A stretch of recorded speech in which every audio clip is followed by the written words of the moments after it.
सभी को ओम। साथियों, आज हम बात करने जा रहे हैं बाह्य प्राणायाम। सबसे पहले इसकी क्रियाविधि जानेंगे, उसके बाद सावधानी और फिर लाभ जानेंगे। इस प्राणायाम को करने के लिए सबसे पहले आप सुखासन, सीधासन या पद्मासन, जिस भी आसन में आप सुखपूर्वक बैठ सकते हैं उसमें बैठ जाएं। इस प्राणायाम में 3 बंद लगेंगे, मूल बंद, उड़ियान बंद, जालंधर बंद। और जैसा कि आपको नाम से ही पता चल रहा है कि बाह्य प्राणायाम यानी कि कोई न कोई चीज़ बाहर की तरफ फेंकना है। जब हम प्राणायाम की बात करते हैं तो सांसों की बात करते हैं। इसमें साथियों लंबा गहरा सांस लेना है और पूरे सांस को बाहर फेंकना है। और बाहर फेंक के मूल बंद, उड़ियान बंद और जालंधर, इस तरह से पोजीशन रहेगी आपकी। पूरे तीनों बंद लगा के सांस को बाहर फेंक के रोक के रखना है। योग की भाषा में इसको कुंभक कहते हैं। तो पूरा बाहर फेंक के रोक के रखना है।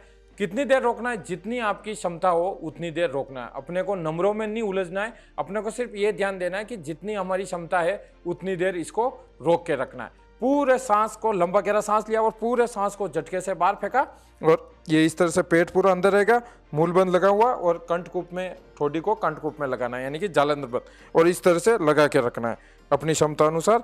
और धीरे धीरे वापस जब आपको लगे कि सांस लेना है तो हल्के से ऊपर देख के वापस नॉर्मल हो जाएंगे। इस तरह से इस बाह्य प्राणायाम को करना है।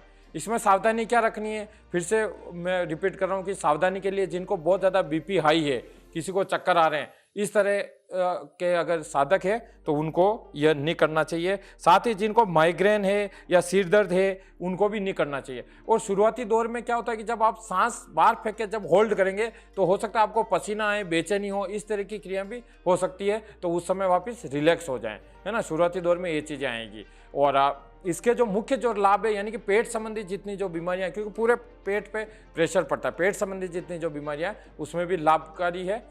और नियमित रूप से यदि आप करेंगे तो 100% इसका आपको लाभ मिलेगा। जय हिंद, जय भारत।